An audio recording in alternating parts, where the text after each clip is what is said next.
Here's something we hope you'll really like.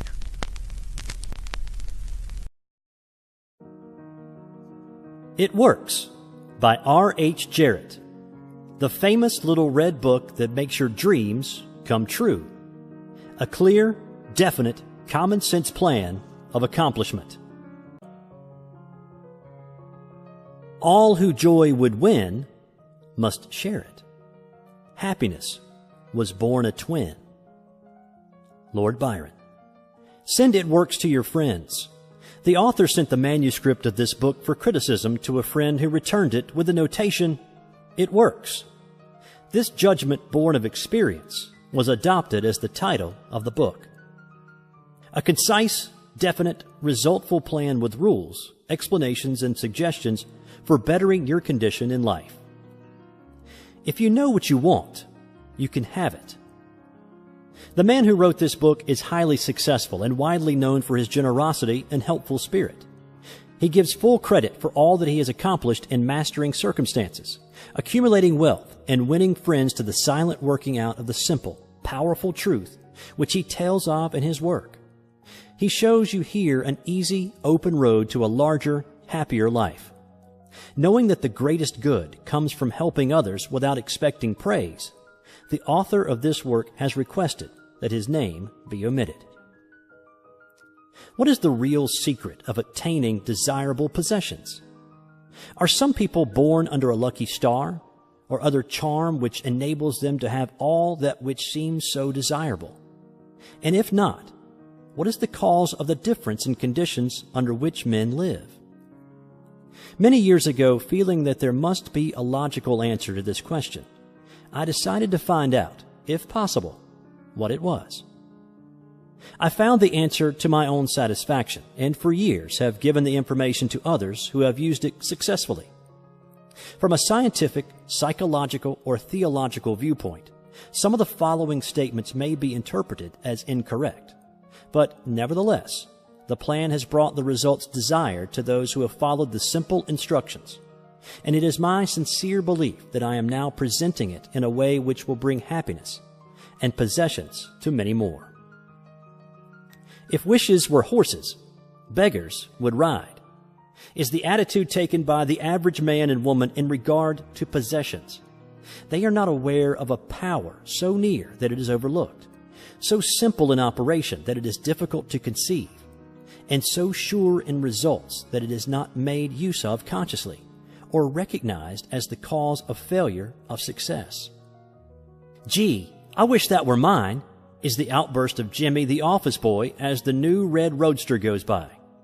And Florence, the telephone operator, expresses the same thought regarding a ring in the jeweler's window, while poor old Jones, the bookkeeper, during the Sunday stroll replies to his wife, "Yes, dear, it would be nice to have a home like that, but it is out of the question. We will have to continue to rent." Landum, the salesman, protests that he does all the work, gets the short end of the money, and will someday quit his job and find a real one.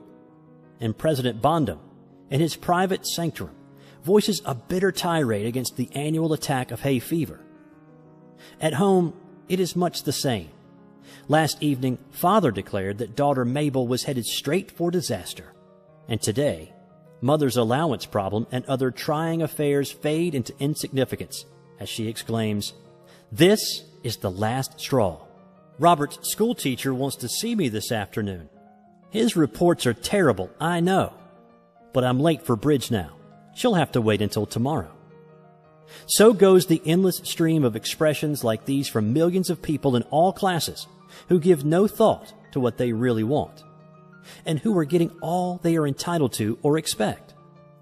If you're one of these millions of thoughtless talkers or wishers and would like a decided change from your present condition, you can have it. But first of all, you must know what you want. And this is no easy task. When you can train your objective mind, the mind you use every day to decide definitely upon the things or conditions you desire, you will have taken your first big step in accomplishing or securing what you know you want. To get what you want is no more mysterious or uncertain than the radio waves all around you. Tune in correctly and you get a perfect result. But to do this, it is, of course, necessary to know something of your equipment and have a plan of operation. You have within you a mighty power, anxious and willing to serve you, a power capable of giving you that which you earnestly desire. This power is described by Thompson J. Hudson, Ph.D., LL.D., author of The Law of Psychic Phenomena, as your subjective mind. Other learned writers use different names and terms, but all agree that it is omnipotent. Therefore, I call this power Emmanuel, God in us. Regardless of the name of the great power or the conscious admission of a God, the power is capable and willing to carry to a complete and perfect conclusion very earnest desire of your objective mind. But you must be really in earnest about what you want. Occasional wishing or half-hearted wanting does not form a perfect connection or communication with your omnipotent power. You must be in earnest, sincerely and truthfully desiring certain conditions or things, mental, physical, or spiritual. Your objective mind and will are so vacillating that you usually only wish for things, and the wonderful, capable power within you does not function.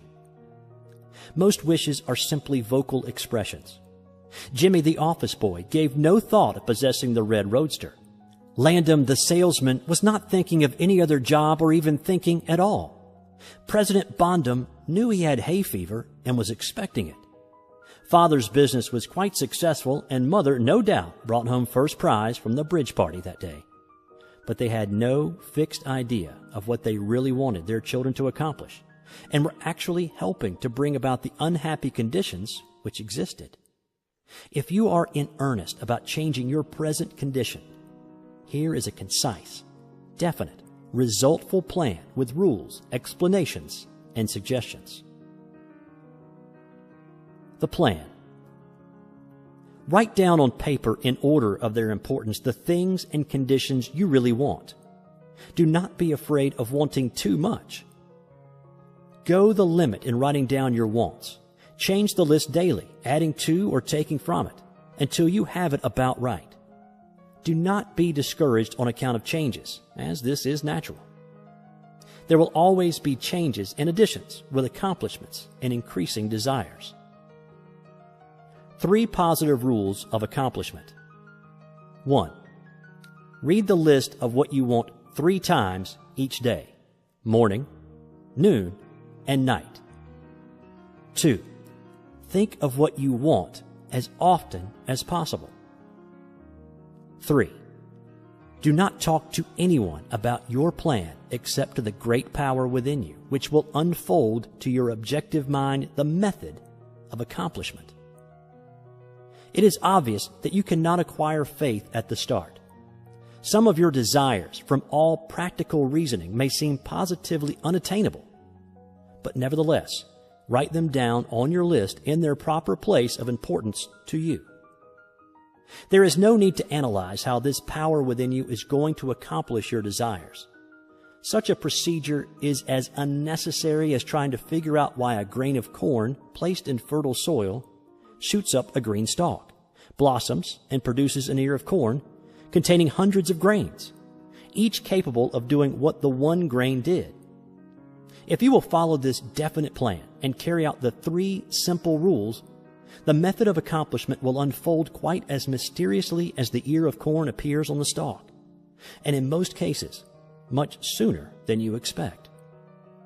When new desires, deserving position at or about the top of your list come to you, then you may rest assured you are progressing correctly.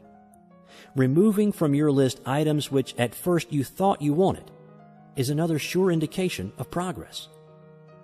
It is natural to be skeptical and have doubts, distrust, and questionings. But when these thoughts arise, get out your list. Read it over. Or if you have it memorized, talk to your inner self about your desires until the doubts that interfere with your progress are gone. Remember, nothing can prevent your having that which you earnestly desire. Others have these things. Why not you? The omnipotent power within you does not enter into any controversial argument. It is waiting and willing to serve when you are ready.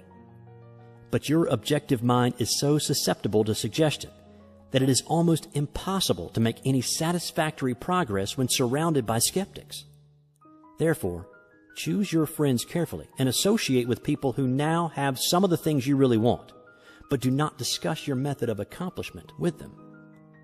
Put down on your list of wants such material things as money, home, automobile, or whatever it may be, but do not stop there. Be more definite.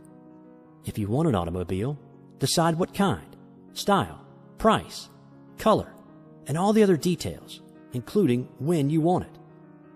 If you want a home, plan the structure, grounds, and furnishings. Decide on location and cost. If you want money, write down the amount.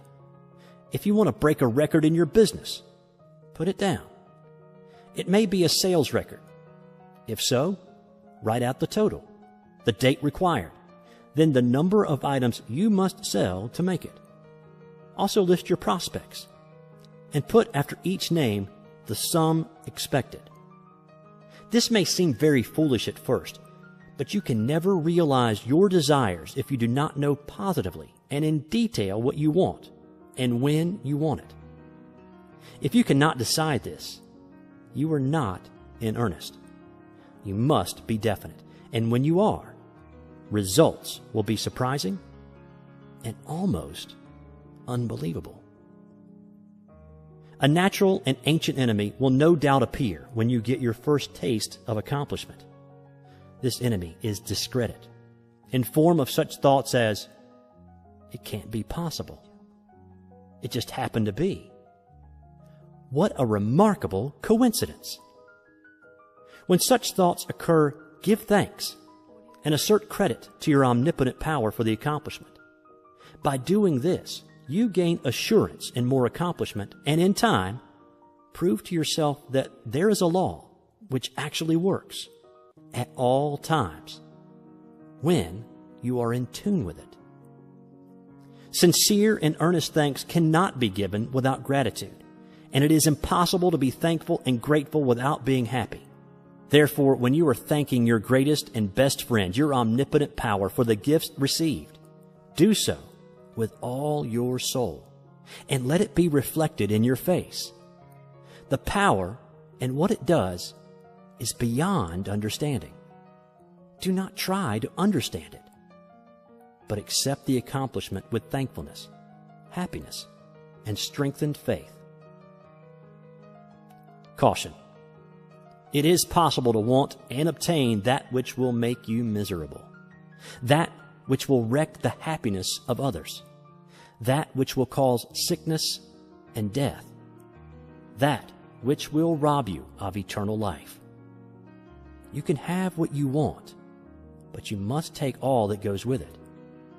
So in planning your wants, plan that which you are sure will give to you and your fellow man the greatest good here on earth, thus paving the way to that future hope beyond the pale of human understanding.